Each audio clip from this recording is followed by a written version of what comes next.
అది అంతా విన్న రవి తన స్నేహితుడితో ఇలా అంటూ ఉన్నాడు. అరే, అసలు ఏం జరుగుతుందో నాకేమీ అర్థం కావట్లేదురా. అశోక్, ఇప్పుడు ఏం చేద్దాంరా? నాన్నగారు చూస్తే కనబడకుండా పోయారు. అమ్మ పరిస్థితి నాకేమీ అర్థం కావడం లేదు. నేను చేస్తే ఇలా కేసులో ఇరుక్కున్నాను. ఏం చేయమంటావు అశోక్ అని రవి తన స్నేహితుడైన అశోక్ ని అడిగాడు. ఆ మాటలు విన్న అశోక్ ఇలా అంటూ ఉన్నాడు. రవి, నువ్వు ఏమీ కంగారు పడకు. నాకు బాగా తెలిసిన ఒక మలయాళ మాంత్రికుడు ఉన్నాడు. అయితే అతను ఇప్పుడు ఇక్కడ లేడు, కేరళలో ఉన్నాడు. ఇప్పుడు మనం దగ్గరికి వెళ్ళడం చాలా కష్టం. అందువలనంటే ఇప్పుడు నువ్వు కేసు విషయంలో ఇరుక్కున్నావు కాబట్టి నేను అతనితో మాట్లాడి అతనిని ఇక్కడికి రప్పించే ప్రయత్నం చేస్తాను, ఓకేనా అని అశోక్ రవితో చెప్పాడు. ఆ మాటలు విన్న రవి, సరే నువ్వు చెప్పినట్లుగానే చేద్దామని చెప్పాడు. అశోక్ తనకు తెలిసిన మలయాళ మాంత్రుడికి కాల్ చేసి జరిగిన విషయం అంతా వివరించాడు. దాంతో ఆ మాంత్రుడు ఒక సవాలుగా తీసుకొని, సరే నేను 2 రోజుల్లో అమావాస్య ఉన్నది, అక్కడికి వస్తానని చెప్పాడు. మాంత్రుడు చెప్పినట్టుగానే 2 రోజుల తర్వాత రవి వాళ్ళ ఊరికి వచ్చాడు. వచ్చిన వెంటనే ఆ పూజలు చేసిన ప్రాంతంలో తిరిగి కొన్ని విచిత్రమైన ఎముకలు దొరికాయి, కొండ పెంకులు కూడా దొరికాయి. వాటిని తీసుకుని పూజలు మొదలు పెట్టాడు ఈ మలయాళ మాంత్రికుడు. ఈదలా ఉండగా తన గురు శక్తులను తపస్సు చేసి ఒక రాయిగా మార్చి దానిని దండలలో ఒక హారంలా మార్చి మెడలో వేసుకున్నాడు. అది వేసుకున్న తర్వాత అతని ఆకారం పూర్తిగా మారిపోయింది. మహాశక్తివంతుడిగా మారిపోయాడు. అయితే మలయాళ మాంత్రికుడు ఆ ఊరికి వచ్చిన వెంటనే పిశాచికి ఏదో ప్రయోగం జరుగుతుందని అర్థమైంది. దాంతో తన పూజలు మొదలు పెట్టాడు. ఈదలా ఉండగా మలయాళ మాంత్రుడు ఊరి జనాల సహాయంతో శ్మశానంలో పూజలు మొదలు పెట్టాడు. మలయాళ మాంత్రుడు సహాయం మరియు ఊరి జనాలు అతనితో కలిసి సామగ్రినంతా ఏర్పాటు చేశారు. ఈదలా ఉండగా విశాచి తన మాయాశక్తితో ఇదంతా తన గృహం నుండే చూస్తూ దానికి విరుడు పూజలు మొదలు పెట్టాడు. మలయాళ మాంత్రుడు తన శక్తితో ఒక పెద్ద రాక్షస పాముని పిశాచి మీదకు పంపించాడు. దానికి విరుడుగా విశాచి తన రాక్షసి గ్రద్ద రూపంలో ఉన్న ఒక భూతాన్ని విశాచి పంపాడు. ఆ రెండింటికి మధ్య కొంతసేపు యుద్ధం జరిగింది. దానిలో పాము గ్రద్దకి ఆహారంగా మారిపోయింది. దాంతో రెచ్చిపోయిన ఈ మలయాళ మాంత్రుడు తన మంత్రశక్తితో ఒక సింహాన్ని తయారు చేసి విశాచి మీదకు పంపించాడు. అది తెలుసుకున్న విశాచి ఒక పెద్ద రాకాసి ఏనుగును తయారు చేసి దానికి ఎదురుగా పంపాడు. దానితో ఆ రెండు ఒకదానితో ఒకటి పోరాడి ఏనుగు చేతిలో సింహం చనిపోయింది. ఇక కోపం పట్టలేక మలయాళ మంత్రుడు ఒక పెద్ద ఇనుప కొండరాయిని తన మంత్రశక్తితో గాల్లోనికి లేపి విశాచి మీదకి పంపాడు. అది గమనించిన విశాచి వెంటనే తన మంత్రశక్తితో ఒక గుణపాన్ని సృష్టించి దానికి ఎదురుగా పంపాడు. అది ఆ గుణపం వెళ్లే మంత్రశక్తి గుణపానికి సృష్టించిన కొండరాయిని బద్దలు చేసి సరాసరి మలయాళ మంత్రుడు గుండెల్లో గుచ్చుకొని మాయమైంది. ఆ శక్తి తట్టుకోలేక మలయాళ మంత్రుడు అక్కడికక్కడే రక్తం కొట్టుకొని స్పృహ కోల్పోతాడు. అది గమనించిన విశాచి అతని మంత్రశక్తులు స్వాధీనం చేసుకోవడానికి అక్కడికి రావడానికి వస్తాడు. ఇంతలో మలయాళ మాంత్రి కుమారుడు తన తండ్రిని కాపాడుకోవడానికి ఎవరికీ తెలియని భూగర్భంలోనికి తీసుకుని వెళ్తాడు. ఇప్పుడు అక్కడికి వచ్చిన విశాచి ఆ మలయాళ మాంత్రుడు ఆ ప్రదేశంలో కనబడిపోయేసరికి కోపంతో అక్కడ ఉన్న జనాల్ని మనుషుల్ని శిల్పాలుగా మార్చేస్తూ ఉంటాడు. అది చూసి భయపడిన ఆ విశాచి గ్రామ ప్రజలందరినీ కనిపించిన వారిని కనిపించినట్లుగా శిల్పాలుగా మారుస్తూ ఉన్నాడు.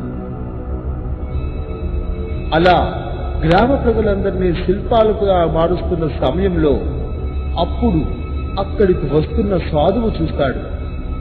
అయితే అదే సమయంలో చెట్టు చాటు నుండి ఫోన్లో రికార్డు చేస్తున్న రవిని చూసి ఈ విశాచి ఆ రవిని ఒక పెద్ద పంజరంలో బంధిస్తాడు.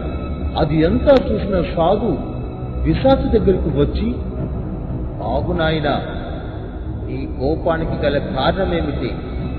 అయినా నువ్వు ఎందుకు ఇలా తయారయ్యావు?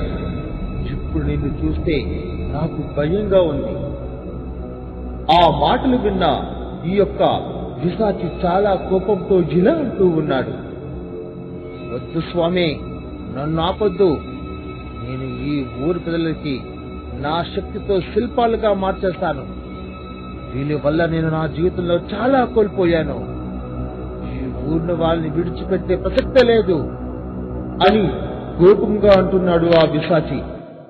అది ఎంత విన్న ఈ సాధువు, నాయనా, ఇప్పుడు ఈ ఊళ్ళో ప్రజలందరినీ శిల్పాలుగా మార్చడం వల్ల దానివల్ల నీకేమో వచ్చిన ఉపయోగం ఉంది. వీళ్ళు శిల్పాలుగా మార్చడం వల్ల నీకు ఎటువంటి ఉపయోగం లేదు కదా నాయనా. ఎందుకు ఈ ఊరి ప్రజల మీద ఇంత కక్ష కట్టావు అని ఆ సాధువు చెప్పగా, ఈ పిశాచి, ఈ ఊరి ప్రజలు అందరూ కలిసి నా గురువుని అన్యాయంగా చంపేశారు. ఎంత కాదు అని మొత్తుకున్నా సరే ఒక్కరు కూడా అతని మాట వినకుండా అత్యంత కిరాతకంగా చెట్టుకు కట్టి అతి దారుణంగా కొట్టి అక్కడికక్కడే చనిపోయేలా చేశారు. అప్పుడే నా గురువు గారు నా దగ్గర మాట కూడా తీసుకున్నారు. ఎట్టి పరిస్థితుల్లోనూ ఈ ఊరి ప్రజలతో పాటు ఈ ఊరు పెద్దలు కూడా విడిచిపెట్టదని నా దగ్గర మాట తీసుకున్నారు. నేను అప్పుడు మా గురువు గారికి మాట ఇచ్చాను, ఇక ఈ ఊళ్ళో ప్రజలందరినీ నాశనం చేస్తానని ఆ రోజే ప్రతిజ్ఞ చేశాను. ఇక ఈ ఊళ్ళో ప్రజలు ఎవరిని కాపాడే ప్రసక్తే లేదు. ఎలా అయినా సరే ఈ ఊరిని మొత్తాన్ని నాశనం చేసేస్తాను అని ఈ యొక్క పిశాచి ఆ సాధువుతో చెప్పాడు. ఆ మాటలన్నీ విన్న ఈ సాధువు తన మాటలకి ఒక్కసారిగా ఆశ్చర్యపోయాడు. వెంటనే ఈ పిశాచితో సాధువు ఇలా అంటూ ఉన్నాడు, నాయనా పిశాచి, నువ్వు అనుకున్నట్టు మీ గురువు అంత మంచివాడు ఏమీ కాదు. మీ గురువు గురించి నీకు పూర్తిగా తెలియదు. ఆయన నీ పరిస్థితి ఇలా అవడానికి గల కారణం ఆయనే. ఆయన పన్నాగం వల్లే నువ్వు ఇప్పుడు ఇలా తయారయ్యావు. అతని గురించి నువ్వు ముందు పూర్తిగా తెలుసుకో, లేకపోతే చిక్కుల్లో పడతావు నాయనా అని ఈ సాధువు పిశాచితో చెప్పాడు. ఆ మాటలు విన్న పిశాచి ఇలా అంటూ ఉన్నాడు, అవును స్వామి, నేను ఇప్పుడు ఇంత పెద్ద మాంత్రుడిగా మారడానికి కారణం మా గురువే. మా గురువు వల్లే నేను ఇప్పుడు ఇంత పెద్ద మాంత్రుడిగా మారగలిగాను. ఈ అత్యంత శక్తిమైన క్షుద్ర శక్తులతో పాటు భయంకరమైన పిశాచ శక్తులు కూడా నాలోకి మా గురువు గారు ప్రవేశపెట్టగలిగారు. ఆ శక్తితోనే ఇప్పుడు నేను నా జీవనం కొనసాగిస్తున్నాను.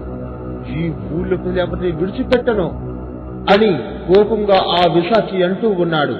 ఆ మాటలు విన్న సాధువు ఇక ఇలా అంటూ ఉన్నాడు, నాయనా పిశాచి, కాస్త ఆవేశంతో కాకుండా నేను చెప్పేది ఒక్కసారి విను, ఆ తరువాత నీ ఇష్టం. అసలు నువ్వు పుట్టక ముందే మీ గురించి మీ గురువు గారు తెలుసుకొని మీ అమ్మా నాన్న చావుకు కూడా కారణమైనది ఎవరో తెలుసా? అది మీ గురువు గారే. ఎంతో అమాయకులైన మీ అమ్మా నాన్నలు చంపటిది కూడా అతనే. నువ్వు కడుపులో పుట్టగానే మీ అమ్మా నాన్న వెళుతున్న పడవ ఆ యొక్క నదిలో మునిగిపోవడానికి కారణం కూడా అతనే. అతని మంత్రశక్తితో మీ అమ్మా నాన్న వెళ్తున్న ఆ యొక్క పడవని నీటిలో మునిగిపోయేలా చేశాడు. ఆ ప్రమాదంలోనే అక్కడికక్కడే మీ నాన్నగారు చనిపోయారు. ఇక నీకు జన్మనిచ్చి నీ తల్లి కూడా అక్కడికక్కడే మరణించింది. అప్పుడు నువ్వు పుట్టిన తర్వాత నిన్ను తీసుకుపోదామని ఎంతో ప్రయత్నం చేశాడు ఆ యొక్క నీ యొక్క గురువు. కానీ అక్కడ ఉన్న ఆడవాళ్ళు అందరూ నిన్ను తీసుకొని మీ నాన్నమ్మకి అప్పచెప్పారు. లేకపోతే నిన్ను తీసుకువెళ్ళి బలి ఇద్దామని ఎంతో ప్రయత్నం చేశాడు.